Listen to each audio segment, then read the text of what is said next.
Welcome to the new season of Meet the Streets, a podcast for street and documentary photographers. In today's episode, we meet Belgian street photographer Geert Verstrepen. Come back each week and meet a new photographer from somewhere else in the world. And now, Geert. So everybody, welcome to the second season of Meet the Streets. You have the privilege today of meeting Geert Verstrepen, Geert Verstrepen, who is an outstanding street photographer, and I would say documentary photographer as well by looking at your work. But without me putting words in your mouth, Geert, please introduce yourself. Hi, I'm Geert Verstrepen. I'm from Belgium. I'm 56 years old. I'm a street photographer, and especially in black and white. And my dream is to become a documentary photographer. I want to tell stories with my photos. Again, and I think you do. I think you tell great stories. Actually, while I'm going to do this live, I'm going to change our view. There we go. So this way we don't have to bounce back and forth between each other. So, yeah, again, I would almost, by looking at your work, again, I'm not thinking that you're far off from being a documentary photographer as it is, because again, I know I've got the advantage of over a bunch of people that are going to be watching this of having seen your work for a while. So again, you do a great job, I think, of following certain subjects, especially with some of the photographs that we're going to discuss that you sent in later on. It seems that actually there's more what I would call documentary work than even street work, as far as that goes. So how did you get into it? If I can ask, is photography your 9 to 5? Is it your business, or is it just a passion? No, it's my passion. I would like to be a professional documentary photographer, but it's not so easy. But I have a job. I work 9 to 5, and after my hours, I'm busy with photography. So during the weekends, I'm almost gone. I have always my cameras with me, my free time. But finally, I started with photography, around 2007, I think. When the digital cameras came on the market. I was always interested in black and white photography, and yeah, I never took black and white photos before 2007.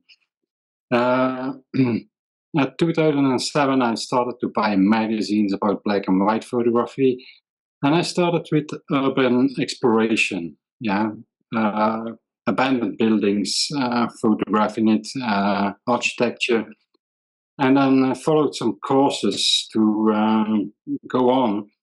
And then I met a lot of new types of photography, new themes like street photography, portrait photography, fashion photography, architecture, etc.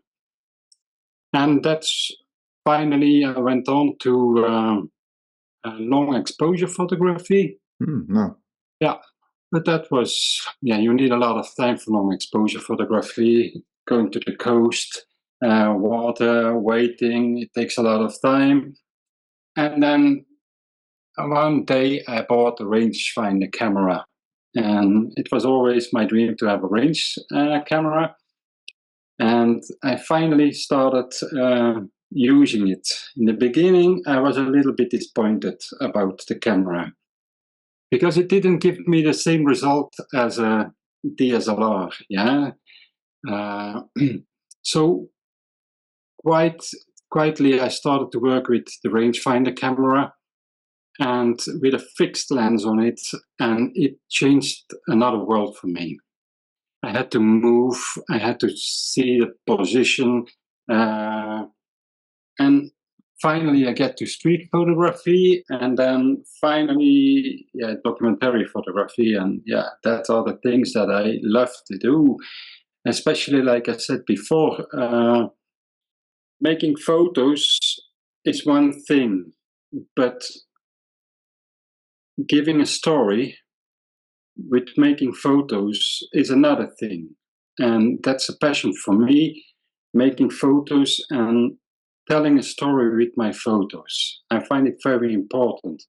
And the photos that I send to you, there are some really stories behind it. And yeah, it's a passion for me. I want to do it more and more. That's cool. So again, just thinking that you went from a DSLR probably, and then you went to again, I'll assume. Well, actually, I looked at the hashtags and stuff, so I know you were shooting Leica. Yeah. So, but yeah, there's not really you don't really have any choice if you're shooting digital and you're shooting a rangefinder. It pretty much says you shoot unless you have like there was one. I forget who Epson. Epson made a digital rangefinder. Okay. I'm pretty sure a while back, and it was actually supposed to be, but nobody has them. So like, you can't. So right now, your only option is Leica. So luckily it's a good option. Yeah. So okay, where that whole long-winded intro came in is when you're shooting, do you have a tendency? Do you have a preference? Do you shoot from the hip? Do you shoot like do you focus? Do you use the viewfinder? Yeah, it depends which kind of photography I do. Yeah, sometimes, but it's not often. I try to shoot from the hip. Yeah, then I do it with a 35mm. But when I do street portraits, I use a 50mm. Okay.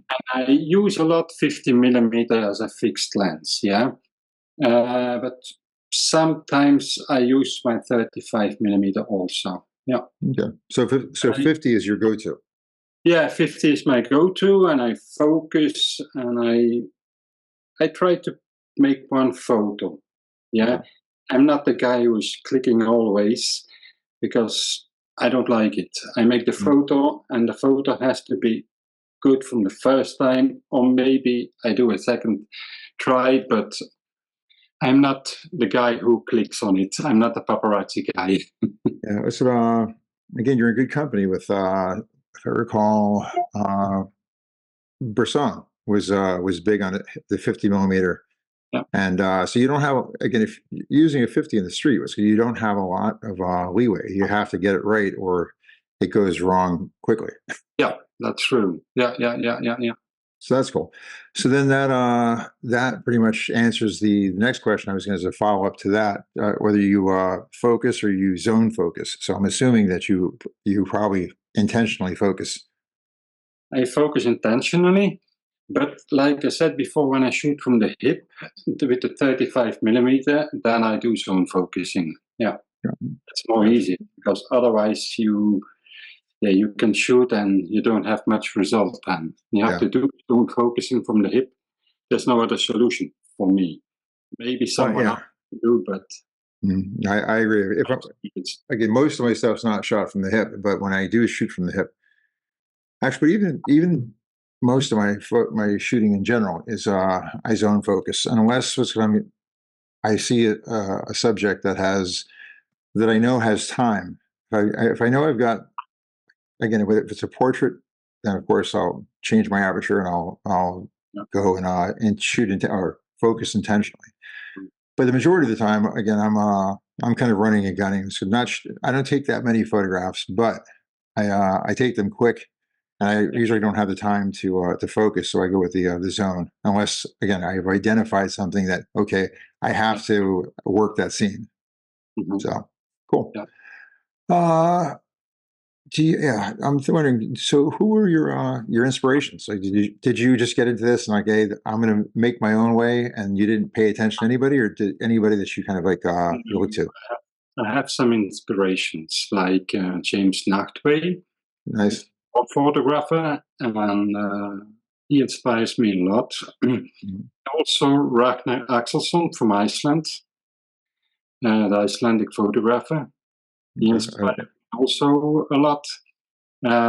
Especially, he has a movie, a documentary about his work, how he met the locals, and because the Icelandic people are very close to themselves. Yeah, it's hard to get in there, and he had the opportunity to photograph their lives. Yeah, and that's so inspiring for me. He's also working in black and white, and he also working now at the world, the environment. Yeah, the world is melting, and he's making a lot of photos from that, and that's so inspiring. he's always working in the Arctic, like Greenland and Iceland, and his work is for me, yeah. And then you have Chris Killip. I don't know if you know Oh it. yeah, Killip, exactly. yeah.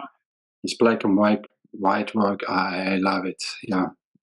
Funny, when It's you were talking about the gentleman from Iceland, Chris Kilp came into my head. Now I know that Chris Kilp's not from Iceland, but as you were describing him, I was thinking Chris Kilp. okay. Yeah, yeah, yeah. Because I like his work, what he did in England, with the big ships in the street, the people in the street. With I get my head coming up when I think about those photos. Yeah, yeah, yeah. Interesting. So funny that you mentioned the like the shipyard and stuff like that, because he obviously went outside of there. But I've noticed in your work that you seem to have an affinity toward the sea. Yeah, I love the sea. I was in the Navy. I did my military service at the Navy, and I get in love with the sea. I was in the Navy, but I love the sea. It has nothing to do. It's actually in spite of the Navy. Yeah. No, I love the sea. I live almost 2 hours from the sea, but yeah, I'm far from the sea, okay. But I often try to go there. Yeah. I enjoy it so much.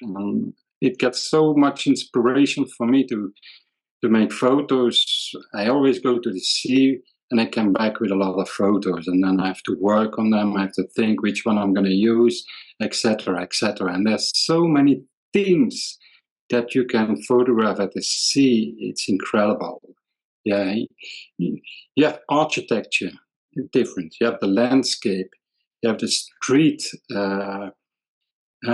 Seascape, the people there, yeah, everything is different, and it's inspiring for me to go there. Yeah, that's cool. So, what did you do in the Navy? I was in the Navy. I did my military service during 1 year on a Belgian frigate, and I was the supply guy. And there was an officer on board, and he showed me photos that he made. I was not into photography, but that officer, he was into photography, and he showed me photos that he made during the trips on board of the vessel. And yeah, it was great what I saw. Yeah. Again, I was a hospital corpsman, so I worked in the medical department. Okay. But not thinking that I was ever going to be a photographer. It's a shame because they had a great photo section. You had I could all sorts of camera, everything you could use. They had, again, I was on an aircraft carrier. They had studios. They had what's called every piece of gear you could possibly want, and it didn't even dawn on me that that was a thing. So yeah, so I ended up going to think I was going to be a doctor, and I ended up as a photographer. So yeah, but the Navy. I'd say the only thing that inspired me photographically in the Navy was I took one shot of a cruiser. It was a cruiser or destroyer. I can't remember. I was on a cliff in Izmir, Turkey, and again, it just beautiful. Like it's a big, ugly gray ship, but it was silhouetted on this golden water, and it just looked beautiful to me. So I took the shot, figured it was going to be bad. It came out exactly like I saw it. I'm like, wow, okay. Sometimes this does work for me. And then I just filed that away in the back of my head, never thought about it again until years later. Yeah. And of course, during the Navy time, I get infected by the travel disease. Gotcha. I started to loving traveling, and I remember I got my first camera from my father. It was my father's camera. It was a film, and I bought a lot of film rolls, and I went on holiday and I shoot. And the thing, when I came back, I gave it to the shop and I paid a lot of money, and I saw the photos back, and that was it finally. And it was always in color, but it was completely different than the things that I do now. Yeah. Mm-hmm. But it's whatever gets you there. Again, it's just a matter of whatever inspires you to do it. Yeah. So the inspirations. Why don't we dig into some of those photographs you sent? Yeah. Let me share screen. And there we go. All right, Yeah. I have to know about that. Like, seriously, what happened here? What happened? He is a captain. I took this photo in Torreira last year, October. Torreira is in Portugal. It's a small touristical seaside town. Mhm. And he is the captain from the last fishing boat there. And they came just back from the sea, and yeah, most of them, they are drunk. Yeah.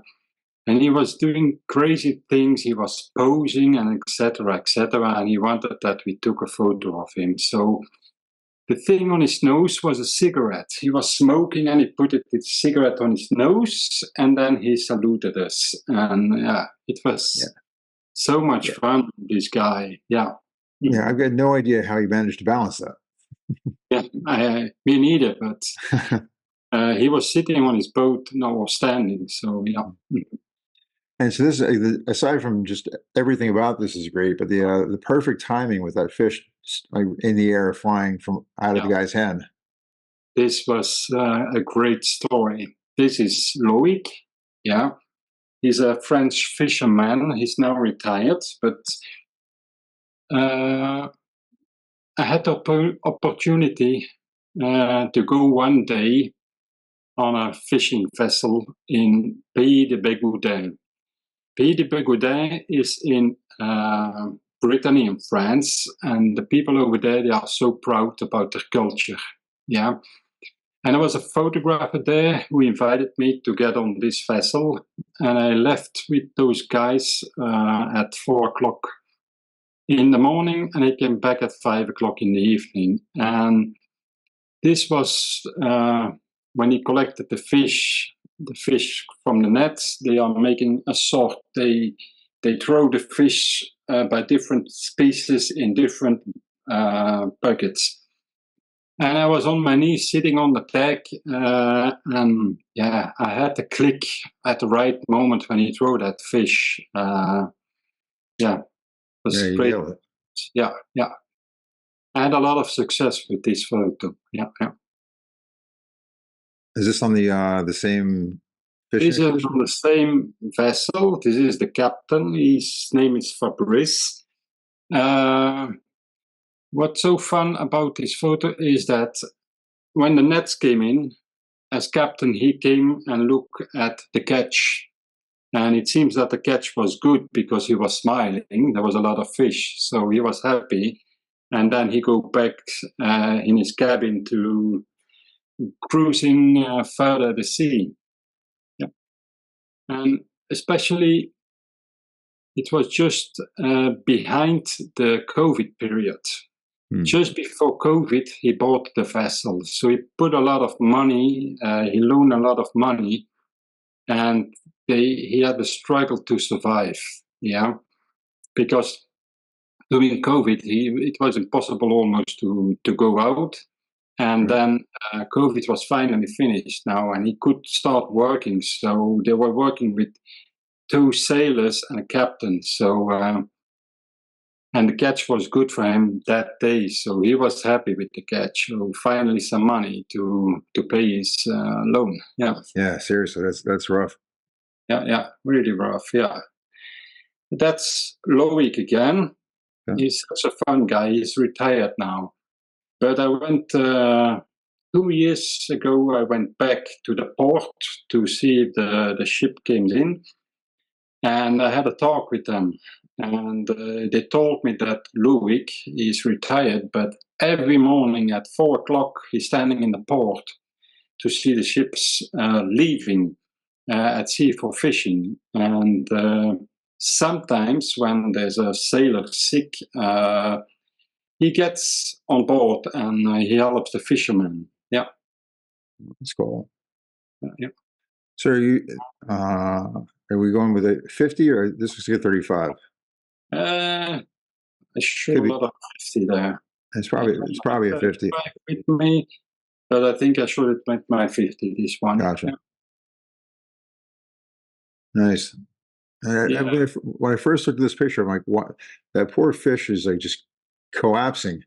But then I realized that his entire insides are in that fish in that guy's hands. Yeah, that's a monkfish. But is the problem with it was an old vessel, and they don't have ice on board.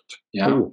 it was in the summertime, and you have to think that it's it was around 30 degrees that day. It was terrible hot, and they catch the fish and they put it in those buckets and they pour water on it, but they have to clean it immediately, otherwise the fish going to be rotten. So they have to put the intestines out and all the organs out of it as soon as possible. Otherwise, the fish is.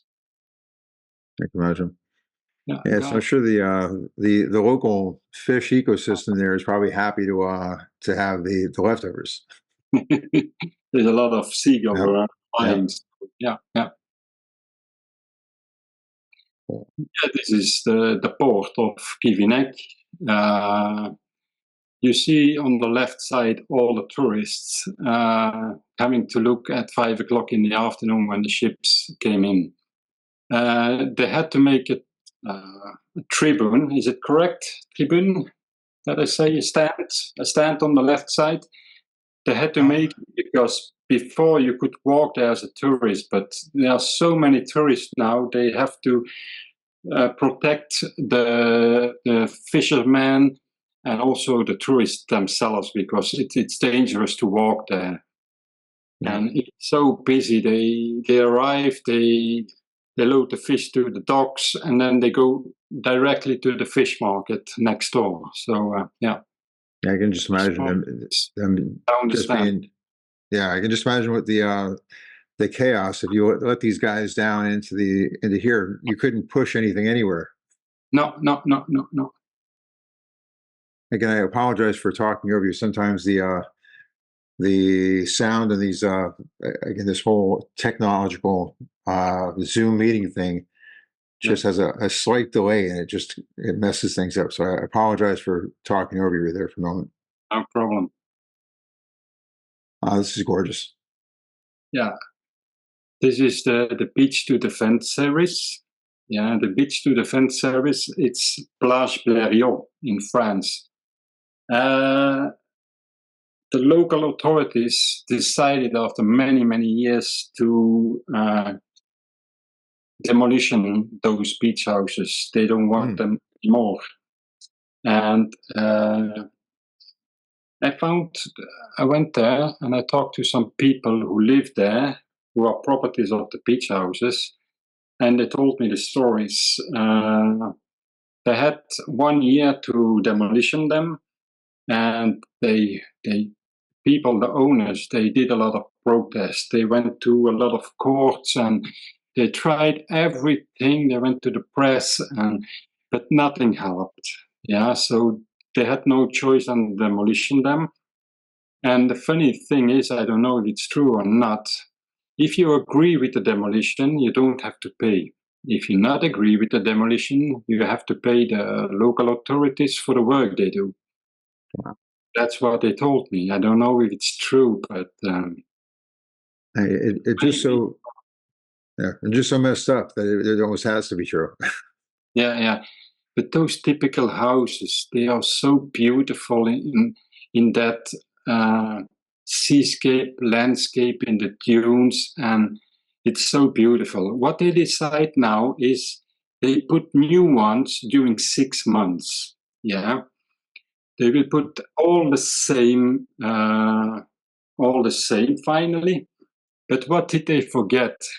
These old beach houses, they were everywhere. They had different forms. They were standing there for many, many years, 40, 50 years. They protect the houses behind the beach.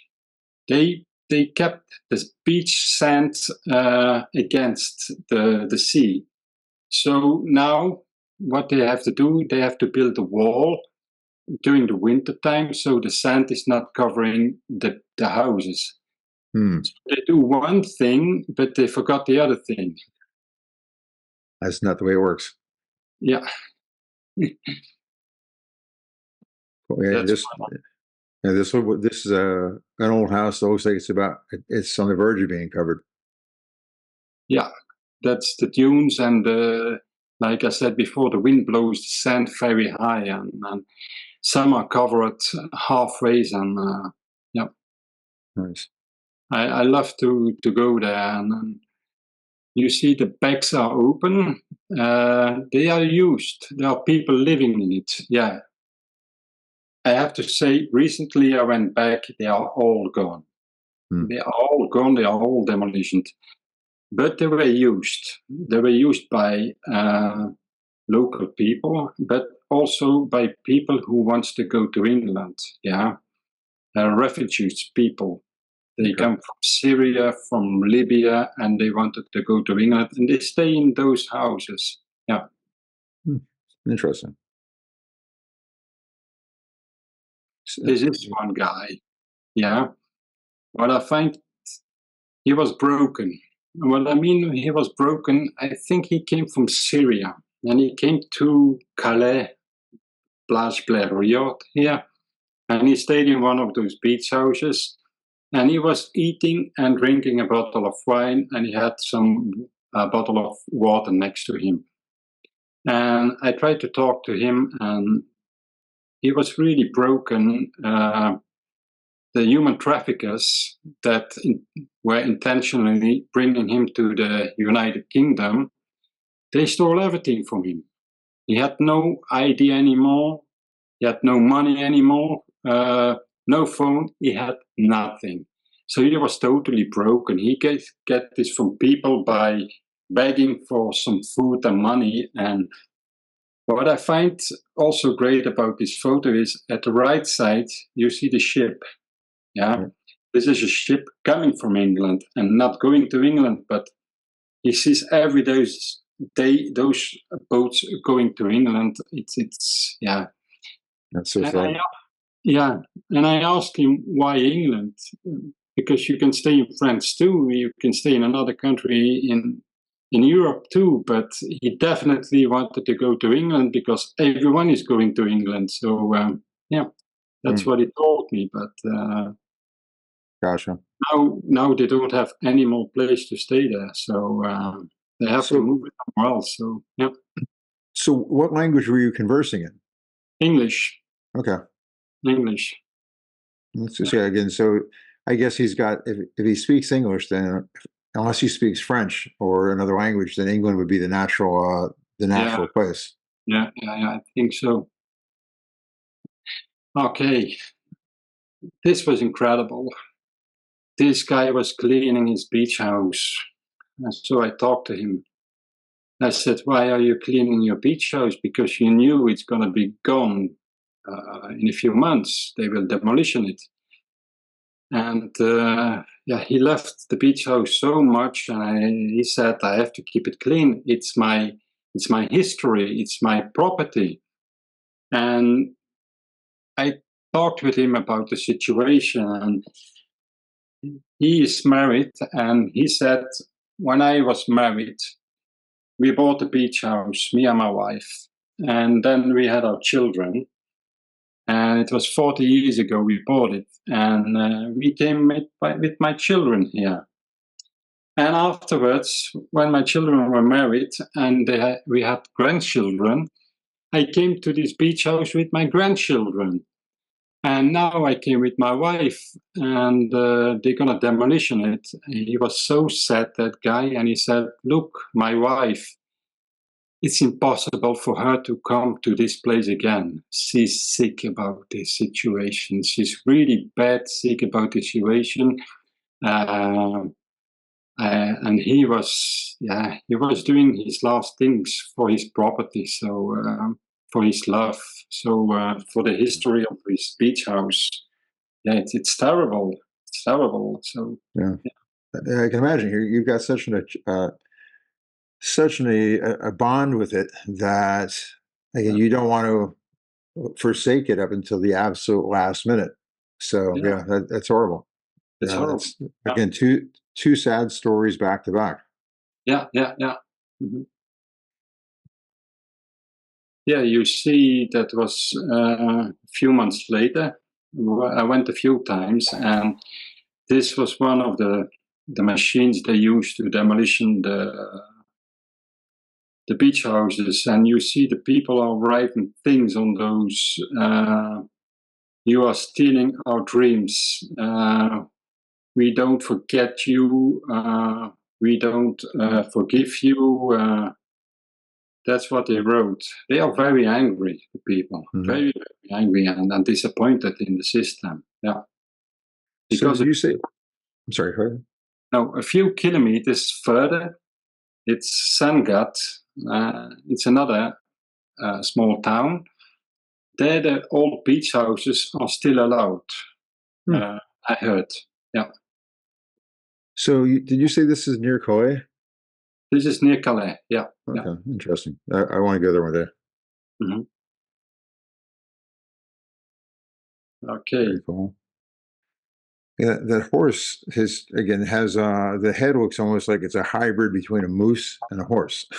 Yeah, these are special horses. They are bred in Belgium. They are working horses. Yeah, they are very musculated and very, very heavy. They do a lot of different kind of works, but this is a shrimp fisherman at the Belgian coast. Yeah. Oh. And they pull a net behind the horse, and then they go back to the beach after a while, and then they put the shrimps that they found in the baskets, and then they go on to fishing shrimps. It's a tradition, and it's very known, and it's also protected as a tradition. Yeah. So they actually just kind of trawl, like drag a net and collect shrimp that way? Yeah. Yeah. Wow. They pull a net. You see the line going. Yeah. You don't see the net because it's in the water, of course, Right. but it goes over the bottom and fish shrimps. Yeah. Yeah, just again in the U.S., all I'm used to is I saw Forrest Gump years ago, and he took a shrimp boat out, and they seem to all be somewhere in Louisiana. They all take boats out, they stay out for a while, and they come back. And I never thought you could just throw a net in the water with a horse and just drag for shrimp. Yeah, that's cool. It's only in Belgium, I think. Yeah, these are the guys going to the water, to the sea. Finally, this is the preparation. Yeah. No, for the shrimp. Yeah, for the shrimp. This is a shrimp fish. Yeah. Cool. And there's a lot of tourists always going, and it was not easy to photograph this because they are surrounded by many, many tourists. Gotcha. And I have to be quick, and I have to search position, look in my range camera, and have a good position. Yeah. So again, that's obviously very shallow. I see somebody walking out between the two guys in the back. I see somebody it's barely shin deep. Yes. I also did it with the camera. I also went until my knees in the water to follow the shrimp fisherman and to follow the women who were fishing also in the same sea. Yeah. Okay, cool. And this guy was a shrimp fisherman, and he was preparing the net to put behind the horse. Yeah. This guy right here. Yeah. Yeah. You see the net. He's preparing everything, and there's some heavy thing, so the net stays on the ground and cut the shrimps. Yeah. This is an old shrimp fisherman. He's a bit of kind of the chef, the leader from the shrimp fishermen at the Belgian coast. And he was holding the horse while they were preparing the net. Yeah. These are the women. They are going up and down in the sea for also catching shrimps. Yeah. But here I was already deep in the water, with my knees in the water. It was cold. I think it was around October last year. No, behind October. he was really cold, and yeah, with the current, you have to be careful. Also careful for your cameras that they don't get seawater on it. So yeah. Yeah, the other beautiful thing about bringing your camera to the beach is you've got to worry about sand, you've got to worry about salt water, you've got to worry about just the actual mist off of it can actually over time ruin your camera. Everything about a beach, and I bring my cameras to the beach. I bring my cameras everywhere, but the beach is the only time I ever worry about my camera. Yeah, me too. Me too. I wrap it in an extra bag, so and I don't often use it on the beach because I'm scared. So Mm-hmm. this was at the end of it. I love this photo so much. You see the other horse, they are finished now. They went for a few hours in the sea, and they got a catch in the carry. And then you see the seagulls behind to eat the things from the shrimps that stay on the beach. No. So again, just I don't usually get too much into technical questions, but and this is more art than technical. I know it was a 50 millimeter lens you used, but which 50? Because the rendition on this is outstanding. It has this kind of, it's hard to describe. Not a it's almost got a large format feel to it, like a turn like an early 20th century kind of it's super sharp and where it needs to be sharp, but just the as it's blending, I don't know how to describe it, but there's a certain sense of a of a of an old photograph here with a lens that I'm sure is nowhere near that old. Yeah. But which is it? Like any particular, like a Summicron? It's a Summilux. I use a Summilux? Summilux. Yeah. Okay. I photograph a lot on 124. Yeah, a lot. I can't tell you. I have to see the technical details of this photo, the EXIF data to see how I took this one, but I Yeah. took a lot with shallow depth. Yeah. Yeah. So it's not even necessarily that it's the quality of the fall off. It's not even that it was shot wide open or that, because again, I've seen a million shots that are shot wide open or open, not if not wide, most. But there's just something to the quality of this the fall off as it goes out of focus here. What's going on? I don't know. I can't describe it, but I love this. Yeah. Thank you. And now for something completely different. Yeah. This is a guy that I photographed in Portugal, in Porto. Yeah. You see, they are drinking. They are sitting in a park. They are tattooed in their face. They are scary people. People are afraid of them, and etc. They are smoking, drinking, but those people, for me, they are very interesting because they have a typical character, a typical view, and so I went to talk to this guy, and at first he didn't want me to take his photo. So yeah, and then I explained him what I'm doing, and etc. etc. And then first I could take a photo of him sideways this way. Yeah, for me, okay, but I really wanted a tattoo of his face, so but I only could take the photo at the side of him, so I took the photo of the side of him. But what I always do when I take street portraits, after I took the photo, I show it to them. And I showed this guy the result of the photo that I took of his side, and he was so happy with it that he said, okay, you can photograph me now more frontal. So I got the opportunity to photograph him this way. Yeah. Very cool. Yeah. Again, there's a lot of photographs that are out there that haven't been taken because people are scared to approach people, and so a lot of times you find out the scariest people are just people, and if you approach them with some kindness and respect, the worst you're going to get is a no, leave me alone. In which case you say thank you very much. I always say a yes you have, a no you can get. Yeah. So also with the people that I take portraits on the street, there has to be a click with me. I don't take portraits of anyone, everyone. I have to have a click with them. There have to be a connection. Yeah, it can be very, very quick. Yeah, there's a connection, and I have the feeling I have to go for it, and then I go to those people, and then I ask them.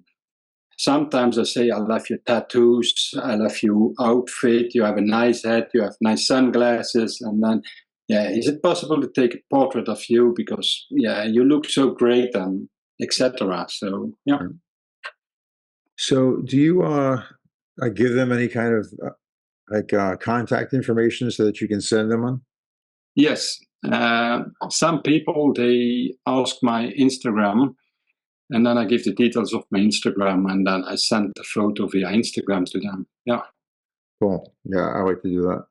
It's amazing how many people don't actually contact me. Like if I stop and take a photograph of somebody, like as a portrait, I feel compelled to actually make it a good, pardon me, to make it a good portrait, and therefore I want them to have one for taking the time and being kind to let me do this.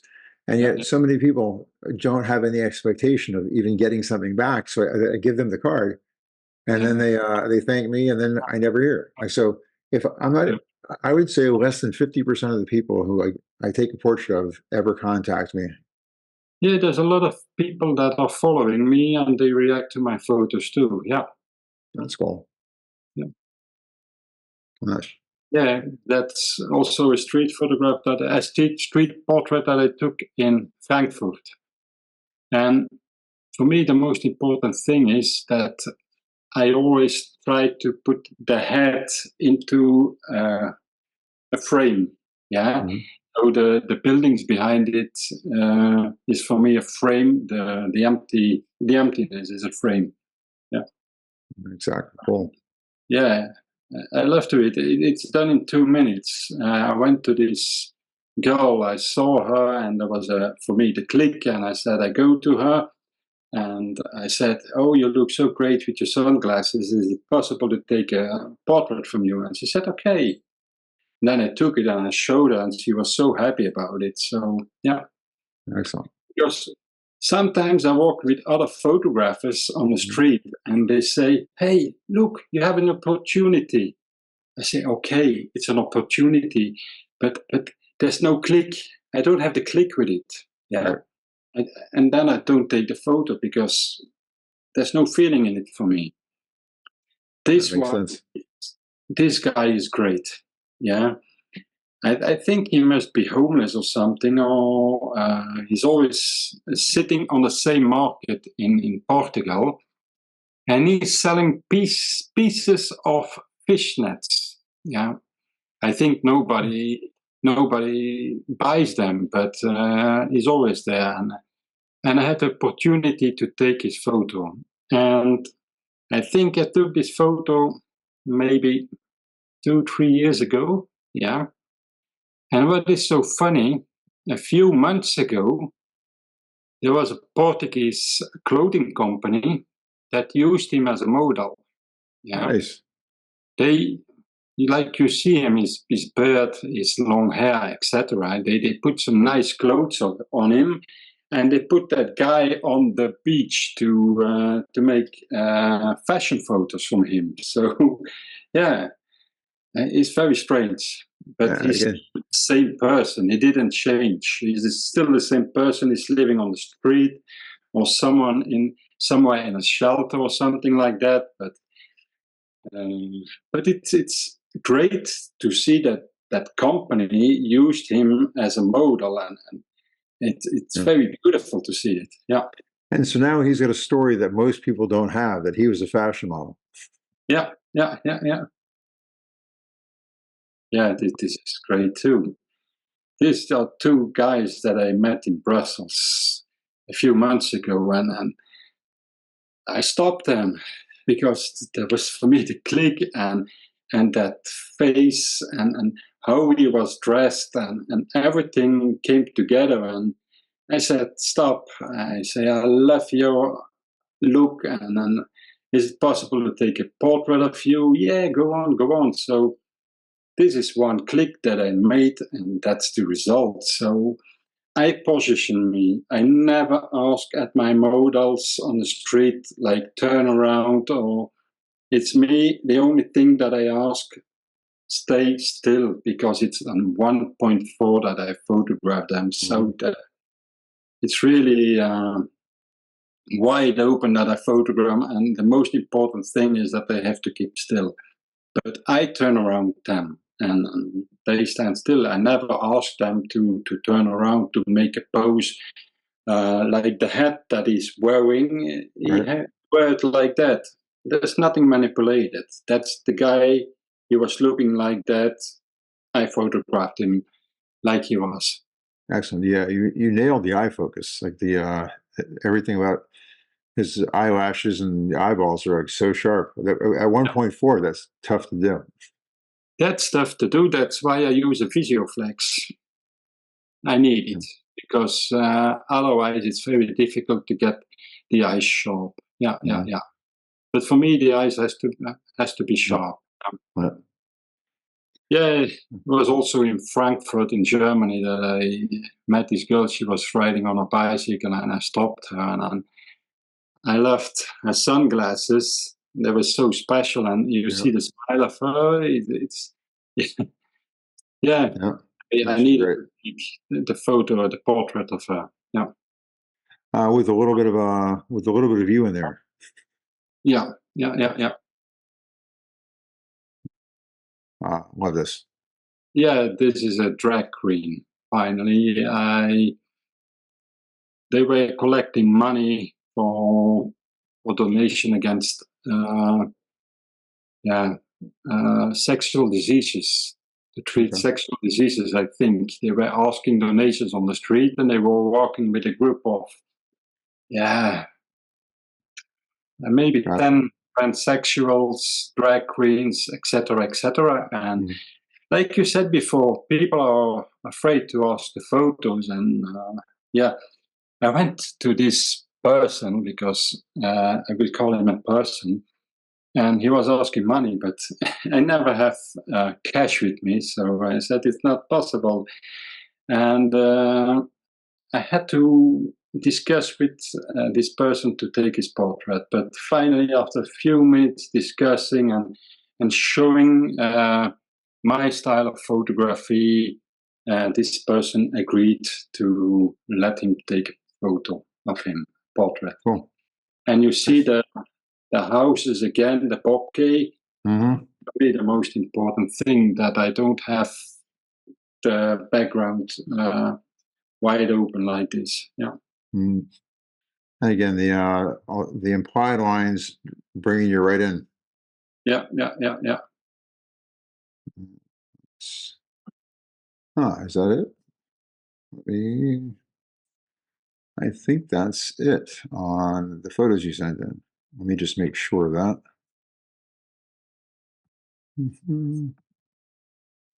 That is. Okay. Well, I have something else here. So this is, for those that don't know LFI, I've mentioned it in the past.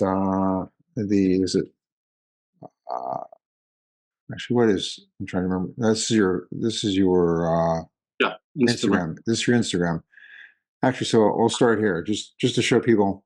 Again, your Instagram page is outstanding. They should definitely go. And you're at just your name, Geert _Verstrepen. Verstrepen, and just a long feed of just really outstanding stuff. Yeah, thank you. And then I can't see under this controls of, there we go. Move that back. So LFI is, I'm trying to remember what, obviously the L is Leica.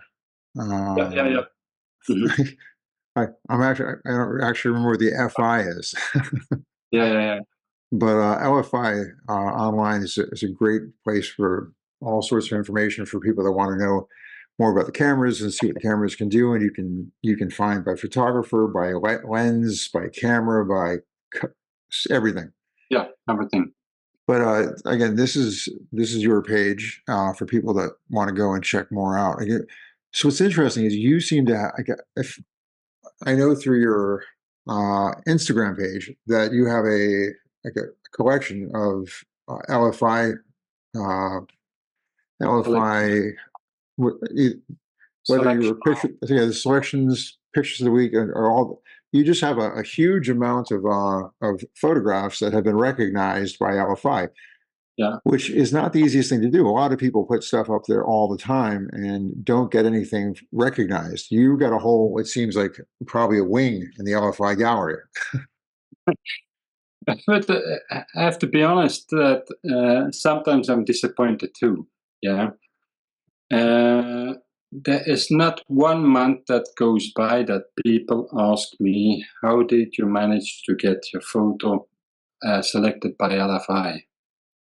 And I said, I don't do anything special. I just load my photo up to the gallery of LFI, and that's it finally. And I'm waiting for the selection. And some photos are not selected, and of course I'm disappointed. And I also understand that other people are disappointed, but yeah, that's life. Yeah. Not everyone can have a love for the same photo or like the same photo. All people have different tastes, and yeah. Mm-hmm. It's also interesting that if you think of the ones that they choose, the ones you're putting up, obviously you like, otherwise you're not going to put them up. But the ones that they choose versus some of the ones you think, why didn't they choose them, is a head scratch or something. And I always think as a photographer versus the people that select photography based on whatever it is they select them by, there's always a disconnect. Like it's like what my favorite work is never the favorite work of other people. Yeah, that's the same for me. So there are people who are liking my photos, some people don't like it. So yeah, it's up to them. Mm-hmm. True. Again, but that's where again, it's a great idea of, a lot of your work goes up and it's beautiful work, but the ones that you like the most aren't necessarily the ones that they pick. Yeah. That goes to show like the people that are constantly submitting stuff and think that they need to feel good by getting liked by a bunch of people. You just have to like your own work. Yeah. If you like your own work, you're winning. And if Yeah. other people like your work too, but if they don't like the work, just in general, I would think, and tell me if you agree, if the work that you didn't like, everybody loved, would you change the work that you did to do the stuff you didn't like to do? No. Of course not. I want to do my thing. I want to do what I love. Yeah. Some people say, why don't you do this or why don't you do that? That's what I told before. Sometimes I'm with photography friends on the street and they say, look, a nice person there. Why don't you shoot that? I don't have the click. I don't have the feeling. Yeah. Mm-hmm. So I don't do it. Yeah. So no, I want to do my thing. I want to do the things what I'm feeling good in. Don't ask me to go to a marriage to photography a marriage or something like that. I don't do things like that. I want to do my things. I don't want to work for someone who says you have to go there and you have to make photos like this or like that person. No, I want to do my things, and that's most important. Yeah. Yeah, 100% agree. Good. Yeah, and that's again, it's just a great way to go through again any creative life is to be happy with what you do, and if it's a bonus if other people like it. Obviously, if you're trying to do it for a profession, you have to start hoping stronger. Yeah. But let's go the idea is if you don't like what you do, eventually no one's going to like it. Even if you start doing the things that they like, once that love is. I used to have clients that would ask me,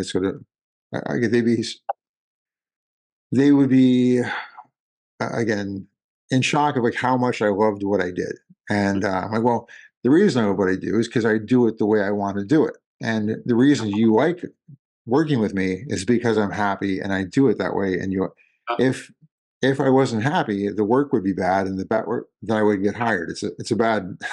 That's a bad situation. Yeah, of course. Yeah. So. Yeah, yeah. Mhm. Anyway, so do you have any particular projects coming up or anything that you want to talk about as far as? I'm thinking a lot of projects. So I'm thinking about to make a new documentary series about my house. Really? What is my house?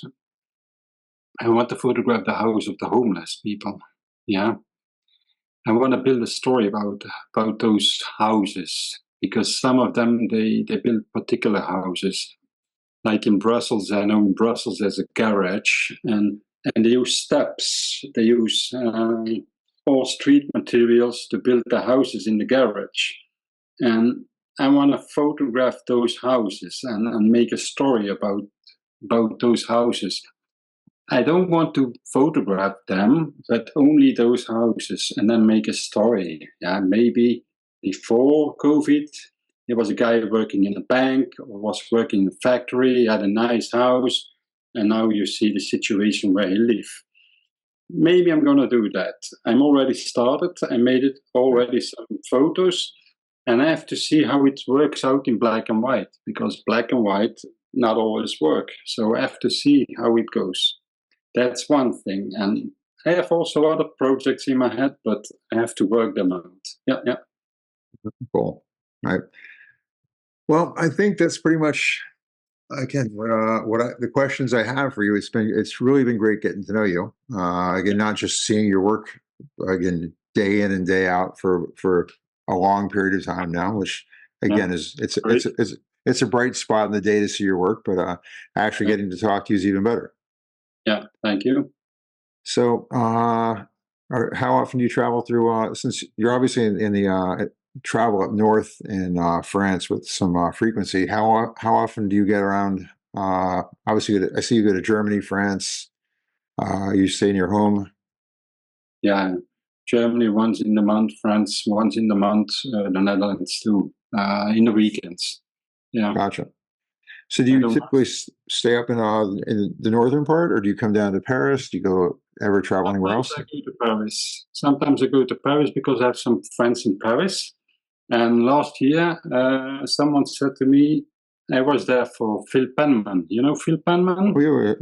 Yeah, I met him in the Leica store in Paris. He had a presentation of his work, and he said to me, it was the same day as Paris Photo, and he said to me, you have to go to Paris Photo. And I said, okay, I go to Paris Photo then.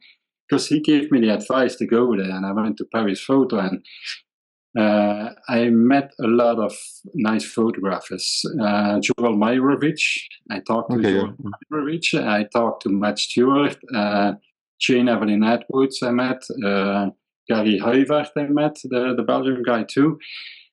It's so interesting. So I'm going back this year to Paris Photo, and I remember last year I put a message on Instagram that I was on Paris Photo, and even from the States, they sent me, are you on Paris Photo? Why didn't you tell me? Because we wanted to meet you. We wanted to go out with you, and etc. So, yeah, I will be definitely back at Paris Photo this year. And maybe before I try to come back to Paris. Yeah. Again, I'll definitely be. Again, I'm lucky where I'm living is it's probably about a 15-minute walk, 20-minute walk to where Paris Photo is. Oh, nice. And so yeah, I went for the first time ever this year, with this past year. Yeah. Mind blowing. It's hard to even take in how much beautiful work there is. I have to take a big backpack with me to buy all those books. Because I had a small backpack with me. It was almost broke because I put a lot of the books in it. So, yeah. Yeah, and also bring a bunch of your printed work and what's going to and show it to some of the publishers. Yes, yes. I recently had a meeting with officials from Leica, and they talked to me and they said the same thing what you said now. Yeah. Excellent. Well, They give me 2 contact addresses in Germany to nice publishers, and yeah. who knows? Steidl is German.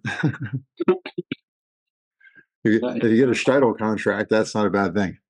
Yeah. So anyway, when you find yourself in Paris, what's good if you're not too busy? What's going to hook me up and we'll again and have a drink in person. Yeah, I'm looking forward for it. So keep that with me in mind. So yeah. Excellent, perfect. Well, thank you so much for your time and sharing your life with us. And again, I look forward to actually seeing you in person. Yeah, same for me. Thank you. Take care. Take care.